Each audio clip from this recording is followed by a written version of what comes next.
পাইতাম এই অক্টেন তারেক রহমানরে খাওয়াইতাম। শালার খুব দাম বাড়াস নাকি? এটা তোর বাপে আর তোর অন্য কেউ আয় দিব না। দল ফালাইতে যায় কৃষক কার্ড, ফ্যামিলি কার্ড, এই কার্ড সেই কার্ড।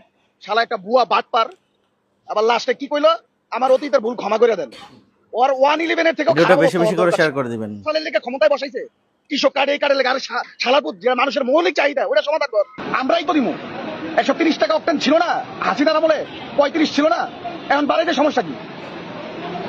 এক মাসের মধ্যে তো 50,000 কোটি টাকা অন্তত পক্ষে খায়া লাইছে ঋণ। বাদ বাকিটা তো আল্লাহ জানে। আর মায়ের ওই যে হাতি কয়ে গেছে না সংসদে ঢুকা পিটাইবো, সংসদেও যাওয়া লাগবো না, এটি মরবো রাস্তাঘাটে পড়লে। আগে তো ভাগ্যা দিতে পারছে, এটি ভাগতে পারবো না। এই দেশের ভবিষ্যৎ যে কি, আর ওই যে কি বলছে আই হ্যাভ এ প্ল্যান, এই প্ল্যানের বাস্তবায়ন চলতেছে।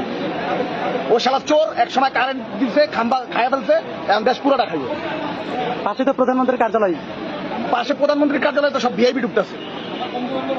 এই পর্যন্ত লাইন আসলে নর্মালি আসলে 6টা পর্যন্ত তেল পাইতাম। ভিডিওটা বেশি করে শেয়ার করে ভিআইপি যদি দিবেন। থাকে তাহলে নারায়ণগঞ্জ পাম্পে যে তেল নিয়ে আসবো ভিআইপিরা। আর লজ্জা শরম সরকারি লোকের ন্যূনতম নাই, বিশেষ